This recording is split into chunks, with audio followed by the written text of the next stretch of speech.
A simpática vovó Yara foi a musa inspiradora do bem-humorado logotipo desenhado por sua neta, que quando criança fez a caricatura de sua avó oferecendo suculentas e deliciosas empadas preparadas com muito carinho e com a maravilhosa receita guardada há 3 gerações da família.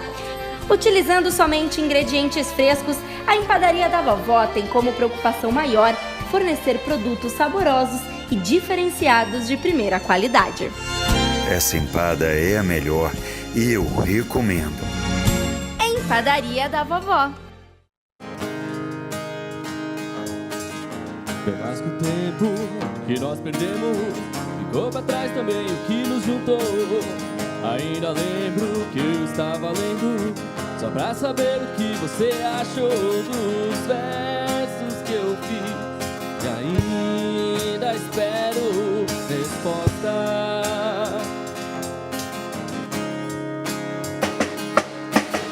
Desfaz o vento, o que há por dentro, nesse lugar que ninguém mais pisou.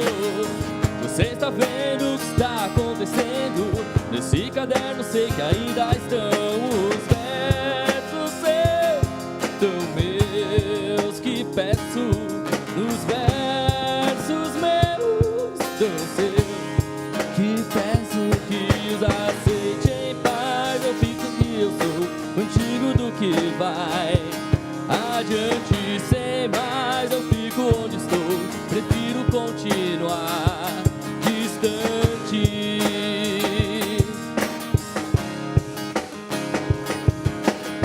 Bem mais que o tempo que nós perdemos, ficou pra trás também o que nos juntou.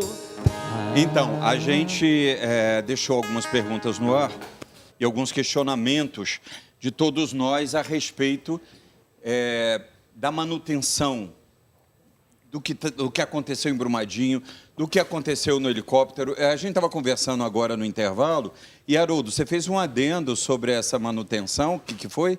Exatamente. Acontece o seguinte, que o piloto do aeroporto, do helicóptero, é dono de uma empresa de aeronaves. E ele já tinha sido advertido, eu não sei se há 1 ano ou 2 anos, mas já tinha sido advertido por cometer o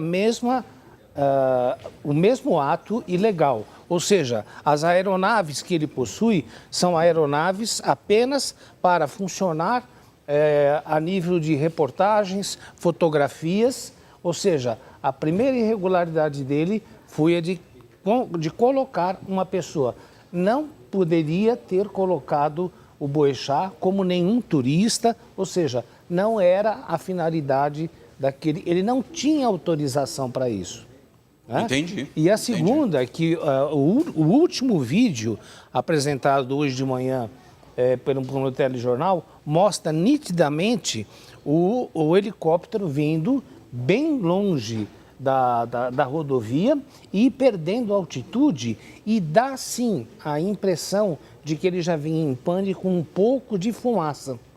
E também essa moça que fez um trabalho extraordinário, que ela saiu da moto, vinha com o marido. Sim, e no ela desespero foi lá e tentando arrancar os destroços e tirar. Conseguiu arrancar o motorista do caminhão.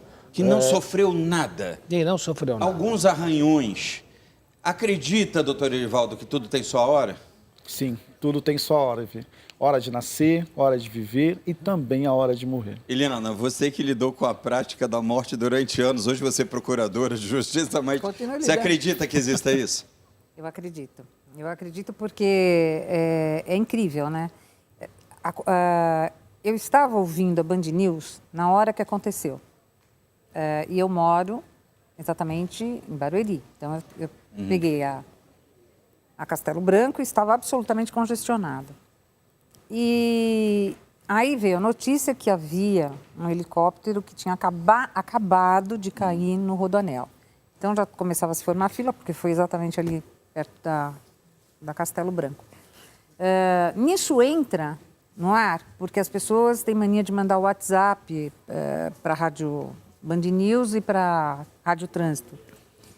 E esse senhor disse que, eu nunca vou esquecer, ele se chama Robério, ele dizendo que era para ter sido o caminhão dele a ser pego. E aí que ele acelerou um pouco porque já vinha desgovernado o helicóptero. Esse filme que eu estava falando, ele lembrou exatamente do título, né, que é Premonição, fala a respeito disso, né? Você tenta escapar, mas não vai ter jeito. O outro pode até tentar provocar, mas se não tiver que morrer, não vai morrer, né? Meninos, vocês acreditam nisso?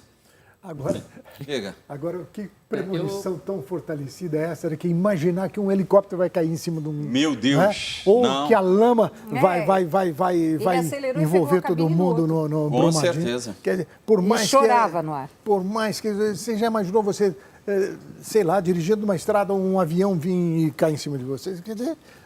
Né? Não, com certeza. Se você está num avião, num helicóptero, tem gente que tem muito medo. Já andei muito de helicóptero, muito, em função da minha profissão. Mas toda vez que eu entro no helicóptero, eu tenho medo. Eu tenho, gente, não adianta. Eu tenho pânico de avião. Agora você, de uma certa forma, está espera, né? Tem gente que outro dia... Alguma coisa pode acontecer, mas se você não está dirigindo o seu carro... Meus amigos sabem, eu não vou, eu procuro, se eu não vou de carro, eu não me importo de ir no Tietê, ir lá, ponte rodoviária, sair um atrás do outro do leito, eu vou. Aí outro dia a moça... Nada como viajar Nossa, você sossegado, gosta né? de viajar de ônibus? Eu falei, amo, a senhora nem imagina. Não é que eu amo viajar de ônibus, eu não gosto do avião. Se eu posso evitar o avião, eu evito. Diga, meninos. Então, porque assim, por exemplo, no meu caso, eu tenho medo de altura, né? E eu acredito nesses negocinhos. Por isso que você é desse tamanho, você tem medo de altura. Na verdade, é o contrário. Por eu ter esse tamanho que eu tenho medo de altura. Sim. Assim, a única vez que eu peguei avião foi para ir pro Piauí.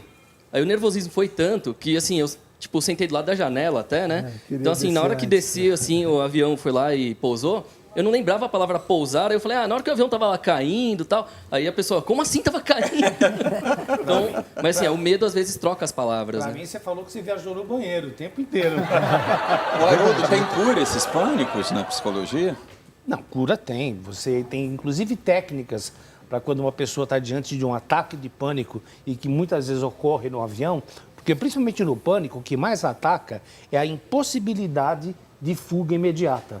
Então, Sim, até porque vai fugir para onde? Para onde? Então, só de você saber disso, você já cria uma situação de ansiedade. Criando uma situação de ansiedade, você fala, já estou tendo, minha mão está transpirando, Irmão, aí é taquicardia. você sabe a última viagem do Papa João Paulo II para a terra dele, na Polônia, eu fui um dos convidados para ir numa comissão jornalística ligada à arquidiocese, né, para ir lá acompanhando. E eu fiz aquela viagem longuíssima na Polônia. A gente estava em cima do Oceano Pacífico, eu lembro disso. Que eu falei assim, gente, que essa não seja uma viagem santa na minha vida, pelo amor de Deus, que eu não quero ser lembrado dessa forma. Porque era uma turbulência tão grande, e a sensação, que dizem que não, que aquilo foi só uma sensação minha, que eu estava próximo, que eu via a água do oceano próximo, que falam que não, que isso é uma sensação que eu tinha olhando, acho que teve uma hora que eu fechei a janela. Mas o Papa estava no avião? Não estava. Aí é problemático. Mas eu estava vindo aí, não estava salvo, não, nem se me o Papa preocupar. tivesse no avião... Ninguém do Clero no avião. Tinha um monte. Esse é o problema. Tinha um monte. Aí, a senhora do meu lado falou, meu filho, eu te acompanho na televisão, eu estava sem graça de falar. E isso, as máscaras já estavam, assim, balançando na frente da gente, as malas caindo do porta-mala. Ela falou assim, você é tão religioso, eu vejo, eu acompanho. Nessas horas, o que a gente pensa? Eu falei, eu nem sei, minha senhora, o que eu penso. Eu vou dizer uma coisa, senhora, eu só tenho duas frases na minha cabeça. Deus me salva ou me recebe bem. Porque a senhora acha que se a gente cair no Oceano Pacífico agora, com essas ondas de 20 metros no mínimo que deve estar aqui no meio do oceano, com essa tempestade, a senhora acha que essas poltronas que a moça disse que vai boiar, vai boiar? Mas você sabe já que... ouviu alguém que, a não ser aquele filme do Tom Cruise, do Tom Hanks, eu nunca vi uma pessoa que se salvou boiando naquela poltrona. Você já viu, irmão? Não tenho ideia. Eu não conheço. Mas você Ele sabe... se apoiou na bola, no É o náufrago. Exatamente. Eu estava vendo... É o náufrago. É o náufrago, Eu exatamente. estava vindo de Salvador também foi Chico e eu Xavier, peguei hein? uma turbulência, mas daquelas de parar com o serviço de bordo. Né? Aí o comandante pegou o microfone. Enquanto a gente está conversando, já vai descer o telão que a gente vai estar mostrando Aí- a imagem do helicóptero caindo. Né? Aí ele pegou e falou assim, gente, estamos passando por uma situação de turbulência, não é nada grave, mas repitam todos comigo, Pai Nosso que estás no céu. Santo. Olha, gente, olha que horrível essas imagens. Aí, ó, é isso mesmo. Que sensação, né? Onde? Quer passar de novo? Ela vai estar passando, vai estar reprisando. E é uma sensação... Você tem medo, Vitória, ou não? Não, já pulei de paraquedas já. Mas pular de paraquedas eu não, também. Você tá ali segura. Mas tá? eu te pergunto, você teria coragem de pular de paraquedas? Não. Então. Não. Vê.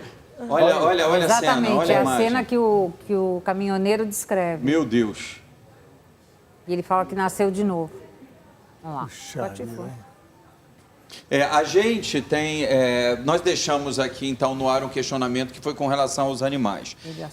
Muita gente acha... Uma vez a Márcia Pelvezan, né, editora de tantas revistas importantes do país, e uma grande amiga, ela falou, Evi, as pessoas não entendem que eu perdi o meu gato. Ela tem 2 cachorros, tinha um gato que acompanhou com ela a vida inteira, né? Mais de 20 anos. E o gato faleceu. E ela chegava na redação chorando. E alguns jornalistas falavam, Márcia está caducando já. A Márcia está velha. Por que ela está chorando? Por quê? E eu falei, Márcia, eu passei por isso. Né? Eu tive uma cadela que morreu muito cedo. E o meu gato, que o felino geralmente vive mais, foi por 20 anos também. Eu não tive mais animais. Nesse momento não quero ter, não. Só eu. Já tem 2 anos. Você é um animal mesmo, não adotei, não. E aí o que acontece? As pessoas acham supérfluo ou artificial ou superficial quando a gente vai enfocar sobre os animais nessa hora. Eu não concordo, eu discordo. Né? E a gente deixou essa pergunta no ar sobre a criminalização. Essa decisão de pode sacrificar o animal de cima, isso vem por uma decisão judicial, Eliana Passarelli? Isso é uma decisão judicial? Não, é uma decisão técnica. É técnica? Absolutamente e por quê? técnica. Porque ele pode ter autoridade para fazer isso? Porque, às vezes, esse animal, se ali ficar, ele poderá morrer e colocar mais em risco ainda o saneamento local. E também é uma questão de humanidade, por incrível que pareça, é não deixar o animal sofrendo lá de tal forma que ele acabe ficando dias definhando lá, né? E sem a condição de poder tirá-lo. Eu vi a história de acho que era uma vaca, um boi, enfim, não sei. Mas ele estava absolutamente atolado, não tinha condições de ser removido, em hipótese alguma, e acabaram sacrificando o animal. Ou seja, isso não é crime ambiental, certo? Não Mas é crime ambiental. Os peixes mortos pelo minério Aí sim, crime ambiental. Aí é um crime ambiental, lógico. né? Na realidade, é uma questão de saúde pública, né, doutora? É verdade. Porque os animais acabam ficando ali sendo portadores de uma possível doença, que eles vão fazer o quê? Vão deteriorar. Né? Na palavra, no popular, eles vão apodrecer. Então, há essa decisão... né? Exatamente. Vocês podem contestar, Então, há meninas, essa decisão... né? É claro, nós não estamos falando que é humano esse sacrifício, não é isso. Só que, conforme essa análise técnica efetuada, a título de saúde pública, é tomada essa decisão. Até eu acredito que seja desumano. Imagina só, deixar um animal durante 3, 4, 5 dias para ele morrer por si só ali atolado na lama. Então, é que o que o veterinário, né, que autorizou esse sacrifício, a justificativa dada foi essa que a doutora deu, de que eles iriam sofrer mais, então era melhor que morresse na hora. Mas tem, porém, o animal já está ali sofrendo e ainda leva um tiro na cabeça, então é por isso que muitos ativistas, ela citou até a Luísa Mel, ficam muito chocados com esse tipo de atitude. E Mas que o certo qual seria outra forma salvar de matar? até Aí o a fim. Vale Qual que seria? deveria dar Qual resposta pra seria? gente, porque foi ela que causou tudo isso. Eu acho Quem? que... Desculpa, não entendi. A questão, a tragédia, que tudo aconteceu, eles deveriam dar algum suporte para que isso não... Não sei, eu sei que é muito difícil tirar um boi de... Não vai conseguir nunca. Não vai conseguir nunca, mas tem outras formas. Igual estavam socorrendo um cachorro e quando estava acontecendo esses tiros e tudo mais, e as pessoas estavam ali para tentar ajudar, se alguém aparecia, e eles estavam tentando matar o cachorro. Como assim? O cachorro está saindo, você vai tentar dar um tiro nele por quê? Então são questões e questões. Esse foco de que estão tentando tirar, vão tirar e vai matar, eu acho meio confusa essa história. Sim. Não acredito que seja... Desculpe, eu estou contestando mesmo. Não acredito que seja por aí, porque aí, sim, eles estão cometendo um outro tipo de crime. O que existe uma coisa em direito, que todo mundo tem que saber, é o estado de necessidade. Perfeito. Até que ponto eu sacrifico um bem menor para poupar um bem maior? Se nós estamos falando de vidas, pessoas que estão ali em situação de risco, nós vamos sacrificar aqueles animais para que nós possamos salvar as pessoas em tese. Então, assim, quanto mais potrificada a água, mais gente vai acabar morrendo por conta daqueles animais que ali estão, né? Então, o que eu penso, não sei se é verdade, estou fazendo a minha técnica aqui de direito, é assim, o estado de necessidade. Para salvar 100 pessoas, eu acabo matando 5 animais, 10 animais. Né? Claro que também a gente não consegue saber se salvaram-se estas pessoas, mas a tentativa é válida por conta daquele caos que se criou. Né? Agora, eu só faço aqui uma afirmação, o Hermano falou que o presidente da Vale ganha milhões, né? Então, assim, vejam vocês, né?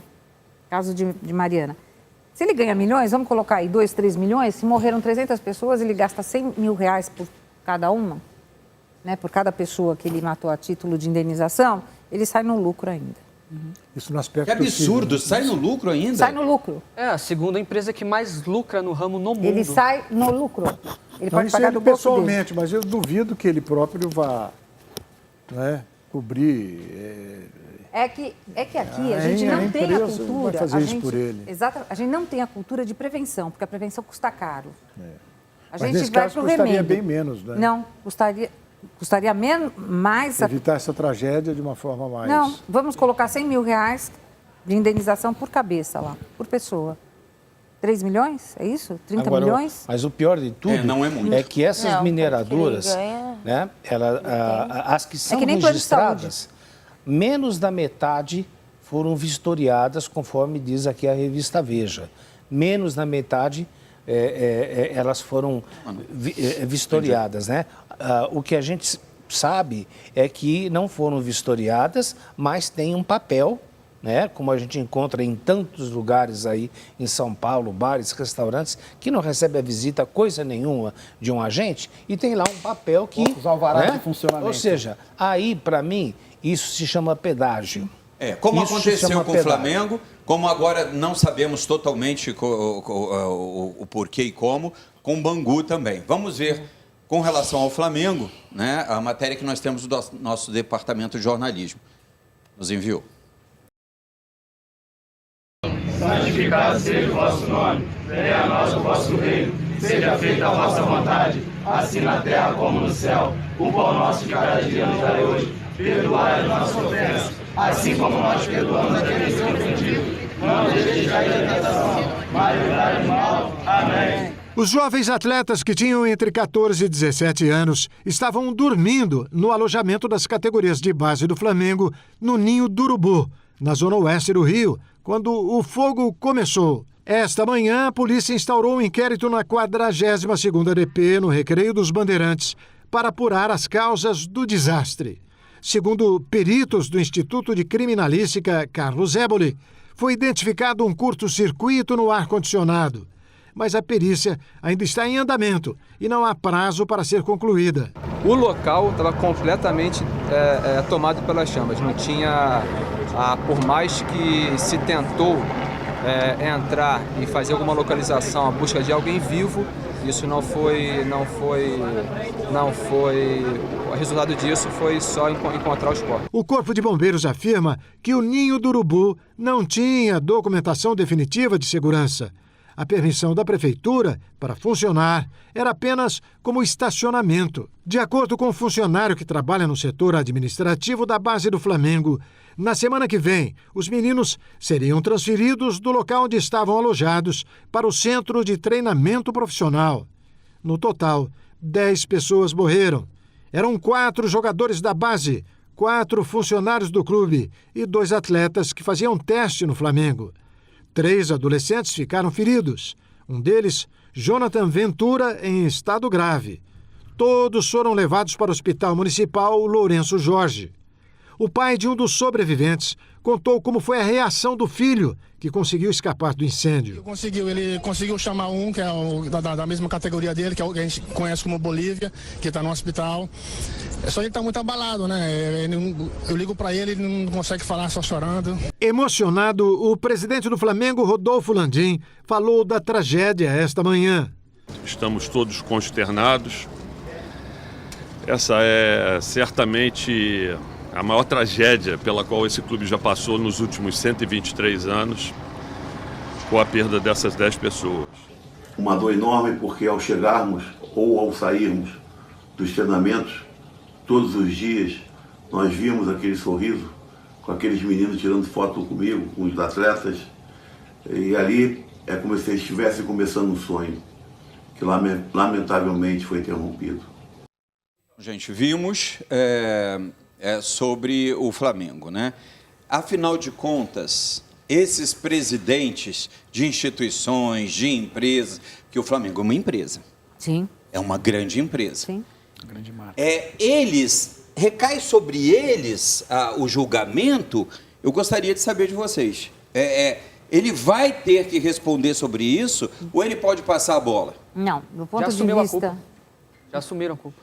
Do ponto Ele de assumiu vista, a O culpa? Flamengo já assumiu. Já, eles falaram que vão se responsabilizar por tudo. Doutora Eliana, qual seria a pena? Eles cumprem prisão, no caso, ou não? Então, aí a gente tem que saber das várias responsabilidades. Primeiro, se essa empresa que forneceu, eles sabiam que tinha espuma no meio das paredes, né, para abafar o som. Isso é um problema. Então, não serviria como dormitório. Se a empresa sabia que seria tido como dormitório, acredito que sim, porque eles têm umas camas ali que são fixas, né? Por outro lado, nós temos a responsabilidade do clube. Quem é que autorizou esse tipo de projeto para que estivesse lá, né? Quem é que não observou o projeto e deixou o projeto lá? Eu estou falando em termos de prefeitura agora. E foi lá, multou, foi embora, foi lá, multou, foi embora. Né? Quem é este agente que prevaricou, na verdade, mais do que prevaricou, né? Assentiu na morte por omissão. Então, lá também nós vamos falar em dolo eventual e lá também nós vamos falar em cada uma daquelas vítimas que morreram. São 10 vítimas, são 10 crimes de homicídio. E os bombeiros também não?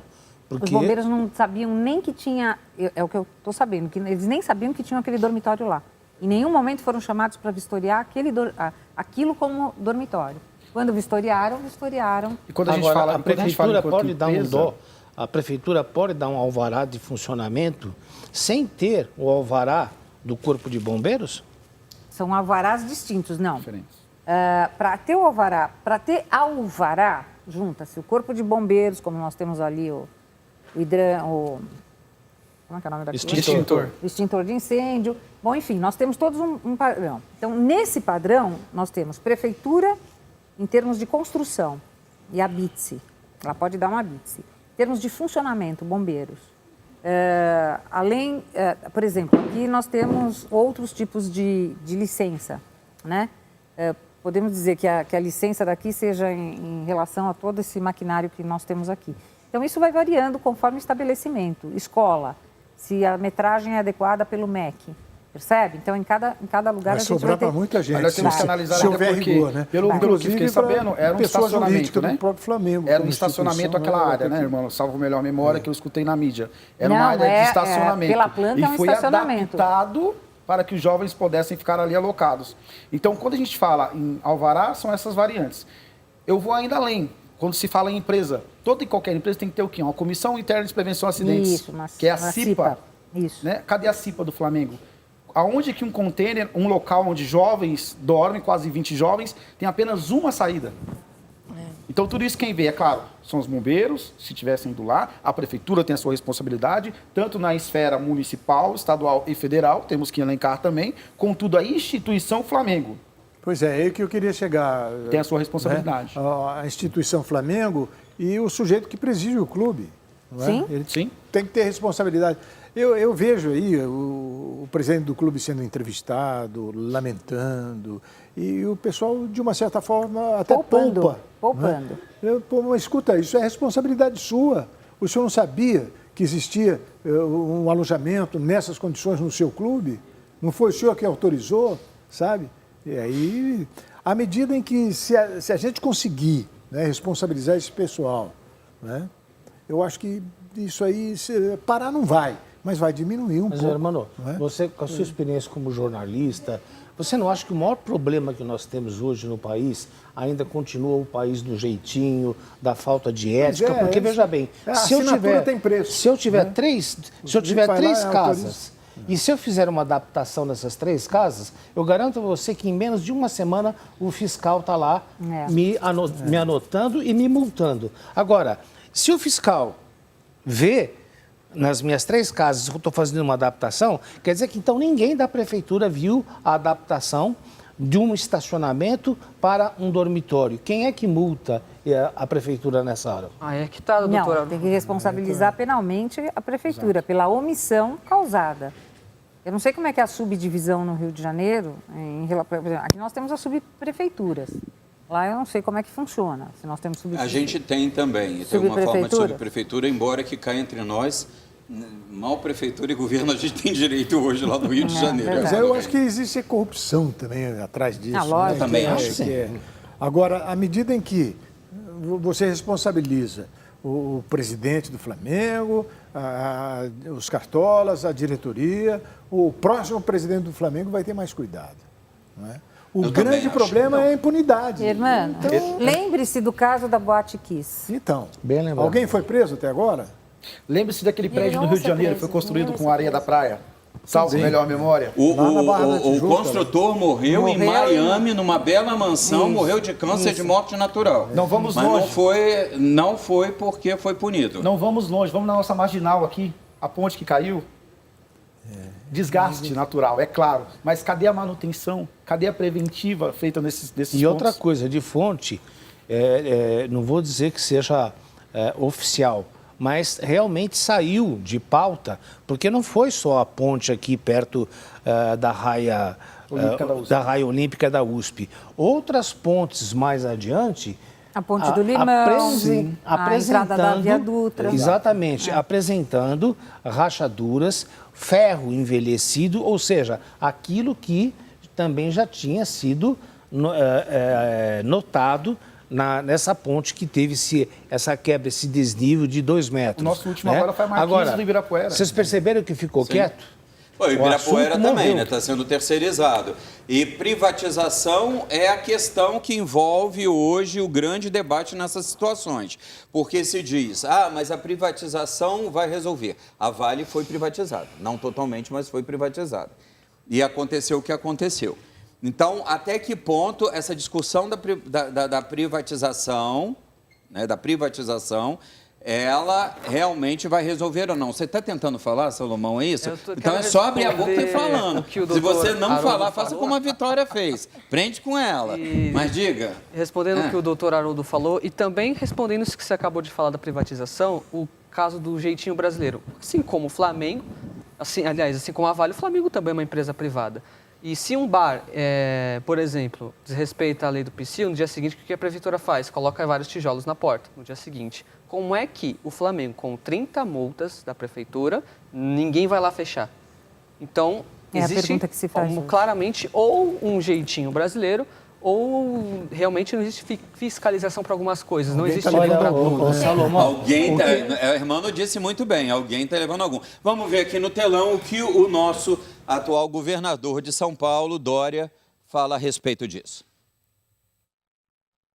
Governo integrado, governo federal e os governos estaduais com o mesmo sentimento, as mesmas posições, diferentemente dos governos do atraso, que acha que privatizar é ruim, que acha que a economia liberal é inadequada. Eu tenho uma posição diferente, o Eduardo também.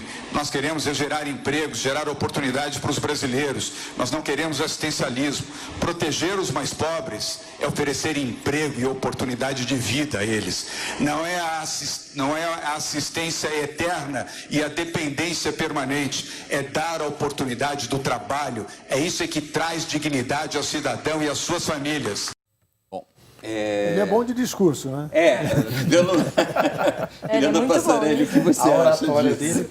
Olha, eu outro dia tive a oportunidade de fazer uma palestra e algumas pessoas ficaram chocadas comigo, quando eu disse que a criança e o adolescente é tratada nesse país como objeto, não como sujeito de direito. Né? A gente pega a criança, põe cá, tira aqui, bota lá, tira na família substituta, joga num abrigo, né? A gente vai tratando como coisa, né? E ela se defende como coisa. Eu acho nesse aspecto, e meu filho pensa exatamente como Dória, e eu acho perfeita, é assim, vamos parar de assistencialismo. Nós temos que dar dignidade às pessoas. Eu acho que é isso mesmo. Nós temos que dar estudo, nós temos que dar a possibilidade das pessoas terem bons empregos, de receberem, de fato, pelo seu trabalho. Quer dizer, por que a nossa população se contenta com coisas tão ruins? Por que as pessoas se contentam com um nível tão baixo de coisas? Podemos falar de ônibus. As pessoas contentam-se em andar em ônibus absolutamente lotados, sem ar-condicionado, sem nada, pagando uma tarifa cara. Por quê? Porque as pessoas sempre foram niveladas por baixo. Mas, Eliana, você não acha que, você veja, lutar contra o sistema é algo muito difícil? Pegando o gancho do Hermano, pegando o gancho do Hermano falando que aí tem coisa, e o que a gente está falando abertamente, o que a gente está falando de coisa, na minha opinião, é isso, é grana. Vocês querem ver um exemplo concretíssimo aqui em São Paulo e que até hoje não se resolveu e está completamente errado e colocando em risco a vida de quem está dentro do avião e de todo o envolto. Primeiro que o aeroporto de Congonhas, aqui em São Paulo, gente, para quem está nos assistindo fora do estado, é o 8º aeroporto mais perigoso do mundo porque não tem zona de escape. Agora, todo aeroporto, principalmente aqui o de Congonhas, no quadriculado voltado ali para Rubem Berta, início da 23 de maio e tudo mais, tem um cone de segurança. O que é um cone de segurança? É um espaço que é exatamente como um cone, e esse cone ele é protegido para decolagem e aterrissagem dos aviões. Construiu-se no meio desse cone um prédio muito conhecido, que embaixo é uma boate e em cima são outros apartamentos de curta permanência. E esse edifício foi fechado, né? Ele foi lacrado e agora voltou a funcionar. Eu pergunto a vocês, se é proibido construir qualquer coisa no cone de segurança dos aeroportos, a exemplo de Congonhas, nenhum fiscal viu esse prédio subindo, irmão? E qual seria a solução? O prefeito Kassab da época... Não é apenas tirar as pessoas, embargar o prédio, tirar a boate de lá, tirar os moradores. Não, tem que demolir. Tem que demolir. Pois é, mas eu estou exatamente falando... Onde é que nós vamos ter coragem de demolir um prédio aqui? É por isso que eu disse, lutar contra o sistema, Salomão, é difícil. Nós estamos corretos, está ali, continua. E o certo seria o que o Hermano falou. Olha, cada decolagem e cada aterrissagem é um risco aquele prédio ali. Agora, eu quero ver, desculpe o termo que eu vou usar, quem é o macho que bate e fala, derruba. E foi na época do Kassab. Mas eu acho que esse prédio, por incrível que pareça, teve uma ação e acho que eles ganharam. Eles ganharam a ação? Eu acho que eu posso estar falando bobagem, mas e aí não dá pra gente, desculpa, eu sei que não é ofensivo a vocês dois, são duas pessoas que eu admiro, você em especial que é minha amiga, mas essa justiça, a corrupção que o Hermano falou, já está dentro dela, Eliana Passarelli. Está dentro dela. Mas olha, existe uma certa esperança. Existe uma certa esperança nesse país, né? Você acredita? Eu acredito, sabe? Eu acho que nós estamos vivendo ali Jesus! Não, mas é o Messias, né? Um momento aí, quem sabe essas coisas boas possam acontecer, não é? Eu vejo aí o doutor Sérgio Moro, um juiz de direito altamente capaz, que promoveu coisas, botou gente importante na cadeia, está combatendo o crime do colarinho branco, sabe? A nação está com ele. Quer dizer, tem os seus detratores, tem a sua oposição, até aí. Agora apresentou um pacote anticrime. O presidente da OAB aí se manifestou dizendo que a Lava Jato atrapalha o país. Onde é que já se viu isso? Alguém votou nesse presidente. Alguém votou. Exatamente. Ele me parece até que foi candidato único, que sabe que não teve nem votação. Mas onde é que um representante, presidente da Ordem dos Advogados do Brasil se manifesta dizendo, olha, a Lava Jato atrapalha o país, sabe? Então, isso não existe, isso é uma esperança. A Lava Jato, na minha opinião, sabe, foi uma esperança colocada no coração de cada brasileiro. Foi. Agora, eu acho que antes e depois da Lava Jato. Agora, essa divisão de opinião, porque o país era um país dividido. Hoje não é dividido. Dividida foi a eleição da Dilma, que deu 3%. Essa aqui foi quase 70%. Então não é mais um país dividido. Tem oposição, conforme você disse. Então, mas, porque tem que ter. E eu citei um exemplo aí, a democracia. O mas não é uma totalidade. Agora, tem certas coisas que, como eu acredito no que o Hermano está colocando com muita propriedade, a capacidade do nosso ministro da Justiça. Mas, nessa situação, voltando um pouquinho ao aeroporto, veja, a ANAC viu o prédio subindo. Por que não foi e tomou providências? Aí é um monte de gente envolvida. Então, é por isso que eu digo. Eu tenho que ir para o intervalo, infelizmente, a gente já volta. Eu só te digo que na Justiça, cada vez mais, as redes sociais têm razão. Porque na Justiça tem os dias bons, os dias maus e os dias Toffoli. A gente já volta daqui a pouco. Doutor